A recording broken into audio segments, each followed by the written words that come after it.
সারা বিশ্বে যখন চলছে যুদ্ধের দামামা, তখন কিম আর পিছিয়ে থাকবে কেন? অতি সম্প্রতি গোপন জায়গা থেকেই তিনি পরিদর্শন করলেন অত্যাধুনিক ট্যাঙ্ক ও কামান তৈরির কারখানা। এমনকি তিনি একে সাজোয়া বাহিনীর দ্বিতীয় বিপ্লবের চাবিকাঠি বলেও অভিহিত করেছেন। ৪ মে কোরিয়ান সেন্ট্রাল নিউজ এজেন্সির প্রকাশিত ছবিগুলোতে দেখা যায় কিম তার সামরিক কর্মকর্তাদের সাথে ট্যাঙ্ক পরিদর্শন করছেন। একজন সামরিক বিশেষজ্ঞের মতো তিনি ট্যাঙ্ক তৈরির লাইনে হেঁটে হেঁটে গভীরভাবে পর্যবেক্ষণ করছেন। শুধু তাই নয়, একই সাথে প্রযুক্তিবিদদের সঙ্গে আলোচনা করে তাদের রিপোর্টও শুনছেন। যেন কোনো অ্যাকশন থ্রিলারের দৃশ্য।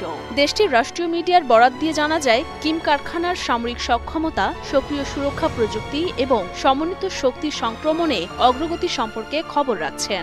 কিম গত শতাব্দীর পুরনো সাজোয়া অস্ত্র সম্পূর্ণ প্রতিস্থাপনের তাগিদ দিয়েছেন এবং কারখানাটিকে আধুনিকায়ন করার জন্য প্রয়োজনীয় ব্যবস্থা নিতে বলেন, যাতে উন্নত ট্যাঙ্ক ও স্বচালিত কামান উৎপাদনের বৃহৎ পরিসর ক্ষমতা তৈরি করা যায়। কিমের এই সফর উত্তর কোরিয়ার পারমাণবিক ও ক্ষেপণাস্ত্র কর্মসূচির পাশাপাশি প্রচলিত সামরিক শক্তি বৃদ্ধির বৃহত্তর প্রচেষ্টার অংশ বলা যায়। গত কয়েক সপ্তাহে কিম একটি নৌবাহিনীর ডেস্ট্রয়ার এবং উন্নত ড্রোন ও অন্যান্য অস্ত্র ব্যবহার পরীক্ষা তদারকি করেছেন, যেন একের পর এক রহস্যময় মিশন।